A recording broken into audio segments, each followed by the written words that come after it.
प्रकाश आनंद पे जो कमेंट्स आती है वो कमेंट्स आपके सामने है। शशि तोमर ने लिखा है, एक ही मांग, अतिथि शिक्षकों की नियमितीकरण मांग। इस तरह से आपको बता देते हैं कि हमारे अनुसार मध्य प्रदेश की कमेंट्स जो चैनल पर आ रही हैं उन कमेंट्सों को आपके सामने लेकर आए हैं। तो इस तरह से आपको बता देते हैं, जो भी कमेंट्स हैं बीजेपी परमानेंट नहीं कर रही है और हम लोगों को परेशान कर रही है। बिल्कुल सही है, नियमितीकरण को लेकर यह लॉकडाउन लगा रही है। एमपी के अतिथि शिक्षक 10 से 12 साल अतिथि शिक्षकों को पढ़ाते पढ़ाते हो गए हैं।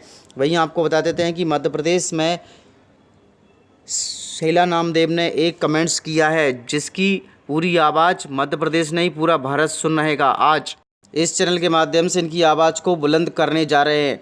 आपको बता देते हैं कि शैला नामदेव सर, अब शायद मेरी बारी है, क्योंकि मैं भी अब टूट चुकी हूँ और हायर सेकेंडरी स्कूल तेज घर दमोह में इकोनॉमिक्स में पदस्थ थी, और लेकिन स्कूल वालों ने अपने भाई के बंधन के पद खुलवा दिए। यानी आपको बता देते हैं कि इनका पद बंद करवा के कोई दूसरे सब्जेक्ट का पद खुलवा दिया है। और मेरे पति पैरालिसिस से, जो कि मतलब एक पैरालिसिस बीमारी होती है, उससे परेशान है। और आपको बता देते हैं, एक बिटिया है और माता पिता बहन कोई भी नहीं। और आपको बता देते हैं कि सासू माँ 70 वर्ष की हैं, बहुत ही बेचैन होती हैं सर ये सोचकर। यानी कि इन्होंने आज एक बड़ी आवाज़ बुलंद कर दी है और इन्होंने ऐलान कर दिया है कि अब मध्य प्रदेश के अतिथि शिक्षकों ने 110 अतिथि शिक्षकों ने आत्महत्या की है, अब मेरी बारी है। इन्होंने चैलेंज कर दिया है। आपको बता देते हैं कि मध्य प्रदेश के मुखिया श्री शिवराज सिंह चौहान, अब तो आपको शर्म आना चाहिए कि हमारे मध्य प्रदेश के अतिथि शिक्षक खुले मन से आपको आत्महत्या की गुजारिश और चेतावनी दे रहे हैं। अब तो मध्य प्रदेश के अतिथि शिक्षकों को नियमित कर दो। और आपको बता देते हैं कि मुख्यमंत्री के लाखों बयान झूठे हैं, जिन्होंने उन्होंने कहा है कि अतिथि शिक्षकों का नियमितीकरण करेंगे। और इस तरह से आपको बता देते हैं कि एक बयान जो 2018 में दिया गया था, जिसकी वीडियो आपके सामने लेकर आए हैं, यह 2 साल पुरानी वीडियो है। और ये अतिथि शिक्षकों ने इनके बारे में कहा था कि अतिथि शिक्षकों की विभागीय परीक्षा ली जाएगी और उनको जल्द से जल्द उन्हें कुछ अच्छा कार्य किया जाएगा, किंतु आज तक अतिथि शिक्षकों के लिए ऐसा कुछ नहीं किया गया है। तो चलिए मुख्यमंत्री शिवराज सिंह का झूठा बयान आप सुन लीजिए फिर से। अतिथि शिक्षकों के लिए हमने ये तय किया कि जो शिक्षकों की भर्ती अभी निकलने वाली है, लगभग 1 लाख भर्तियां अलग अलग विभागों की अभी निकल रही है, जो होगी उसमें इनका एक निश्चित कोटा हम करेंगे, जिसमें केवल अतिथि शिक्षकों की ही भर्ती होगी। उन्हीं की परीक्षा लेंगे और उनको भर्ती करेंगे। तो वो कई वर्षों से जो पढ़ाने का काम कर रहे हैं, उसका लाभ उनको मिलना चाहिए। जिंदगी के इतने साल उन्होंने दिए हैं, तो उनका भला भी करेंगे। तो कुल मिला के कुछ सिलेक्शन होगा फेयर बाकी लोगों में से, और कुछ कोटा अतिथि शिक्षकों में। इस समय संयम और अनुशासन, आत्मानुशासन बहुत जरूरी है। सर आप मध्य प्रदेश सरकार ने घोषणा की थी कि जो कोविड में ड्यूटी करने वाले हेल्थ केयर वर्कर हैं, उनको 10,000 रुपए प्रोत्साहन राशि दी जाएगी। सर आप मध्य प्रदेश सरकार ने घोषणा की थी कि जो कोविड में ड्यूटी करने वाले हेल्थ केयर वर्कर हैं, उनको 10,000 रुपए प्रोत्साहन राशि दी जाएगी। 10,000 रुपए प्रोत्साहन राशि दी जाएगी।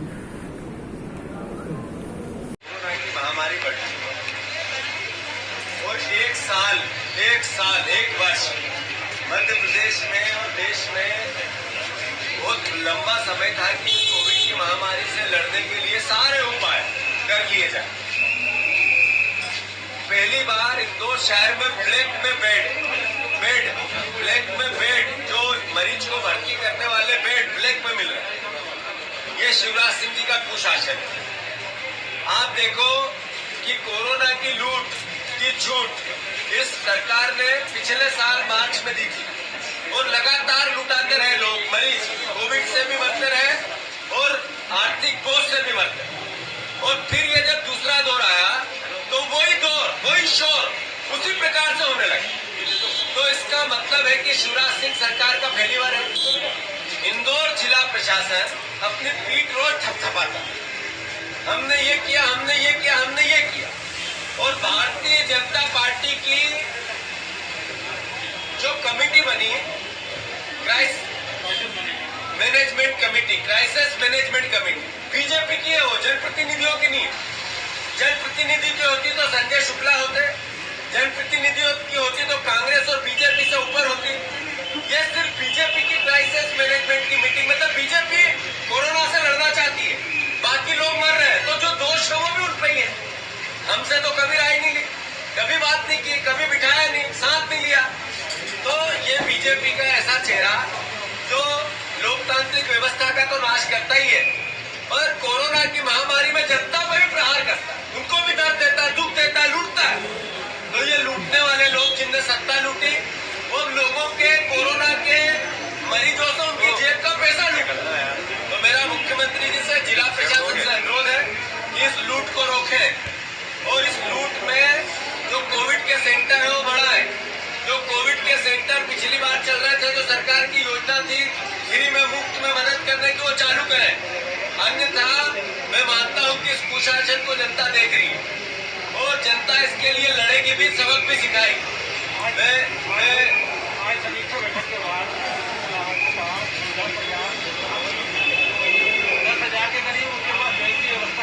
अस्पतालों में मुझे समझ से परे कि सरकार के मंत्री जी को औचिक निरीक्षण अगर मैं चुनौती देता हूं उनको, चले मेरे साथ, किस हॉस्पिटल में बेड है वो बताएं कि इस हॉस्पिटल में बेड है। किसी भी जगह चले जाओ, प्राइवेट नर्सिंग होम में चले जाओ, अरविंदो में चले जाओ, अभी ये पास में सुइया। बता देते हैं कि जीतू पटवारी ने बताया है कि रेलवे में जबरन रिटायरमेंट शुरू कर दिए हैं सरकार ने, और स्टेशन मास्टर ने मनाया कला दिवस। इस पर जीतू पटवारी ने जमकर जोर किया है और कहा है कि मध्य प्रदेश की बीजेपी सरकार, कान खोल के सुन लो, यदि हमारे मध्य प्रदेश की लोगों को लिए और ज़्यादा तंग किया तो तुम्हारी खैर नहीं होगी। इस तरह शिवराज सिंह चौहान पर पलटवार किया है और शिवराज सिंह चौहान को चेतावनी दी है कि लॉकडाउन में सभी चीज़ों को शुरू की जाएं। जितने भी कोरोना सेंटर हैं उनको पुनः प्रोजित किया जाए और उन्हें फिर से शुरू किया जाए ताकि लोग सही सुरक्षित रह सकें। रंग पंचमी के शुभ अवसर पर मुख्यमंत्री शिवराज सिंह चौहान का बयान। कोरोना के खिलाफ लड़ाई जारी है। आज रंग पंचमी का त्योहार है। सभी बहनों और भाइयों से ये अपील है कि हम सामूहिक रूप से कहीं रंग नहीं खेलेंगे। मेरी होली मेरा घर, कोई जुलूस नहीं, कोई गैर नहीं, क्योंकि जिस गति से कोरोना बढ़ रहा है उसको रोकने के लिए संयम आवश्यक है। आज 4 स्थानों पर हमने भोपाल से टीम भेजने की व्यवस्था की है। रतलाम, खरगोन, बैतूल और छिंदवाड़ा, यहां से टीम जारी है अधिकारियों की। जहां संक्रमण ज्यादा है वहां रोकने की और क्या क्या व्यवस्थाएं की जा सकती हैं उस पर हम पूरा ध्यान दे रहे हैं। टीकाकरण का अभियान पूरी ताकत से चलाने का कल से शुरू हुआ है और मुझे खुशी है कि अपवाद छोड़कर हमने लगभग सभी जिलों में टीकाकरण के लक्ष्य को प्राप्त किया है। मेरी सभी बहनों और भाइयों से अपील है कि 45 साल से अगर आपकी ज्यादा उम्र है तो कृपया करके टीका जरूर लगवाएं।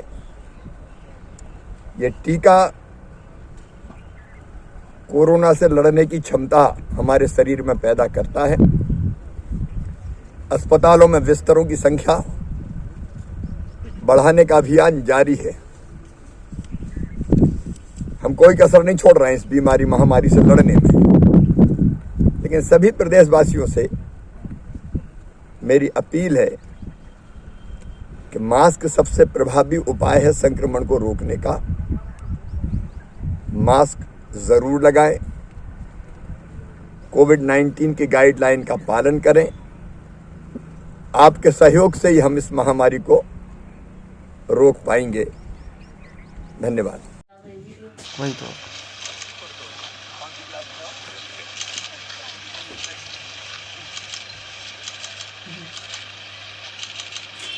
मोबाइल नंबर पर बात करें।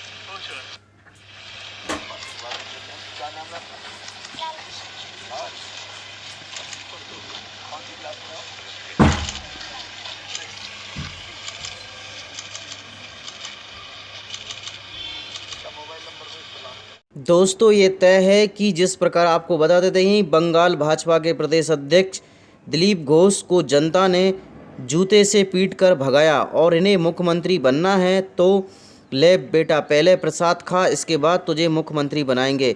इस तरह से यदि है नेता भाजपा के समझ में नहीं आती है तो जनता इसी तरह से जूते मार मार कर इनका बेहाल करेगी।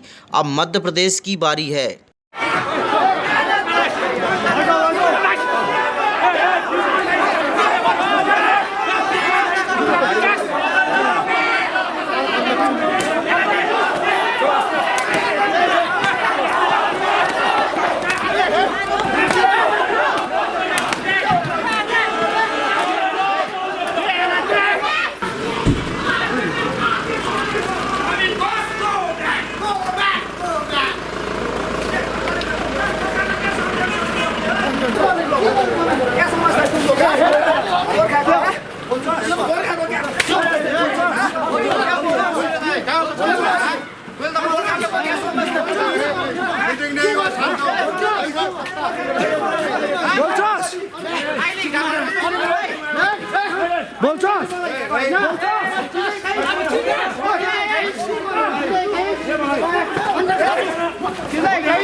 आपका बात मान लिया ना। गोरखा को क्या समझ रखा है तुम लोग? हाँ? गोरखा को क्या समझ रखा है? क्या बोला था? क्या बोला था?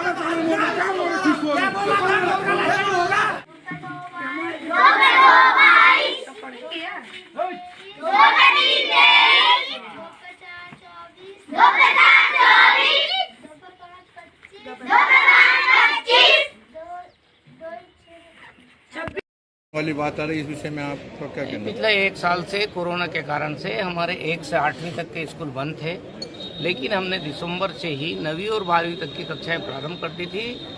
10वीं और 12वीं की कक्षाएं की परीक्षाएं बोर्ड के द्वारा संचालित होती है, उनकी परीक्षा समय पर होगी।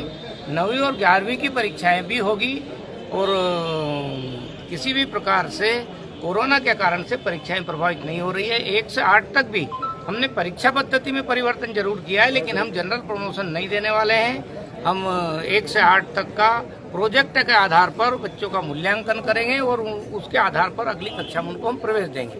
लेकिन जनरल प्रमोशन मध्य प्रदेश सरकार ने ना तो पहले विचार किया था, ना अब आगे विचार करेगी।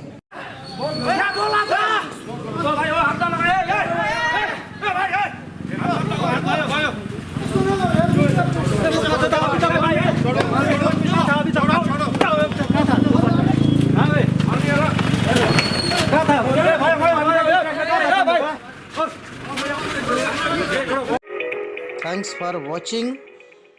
Like and comments and subscribe.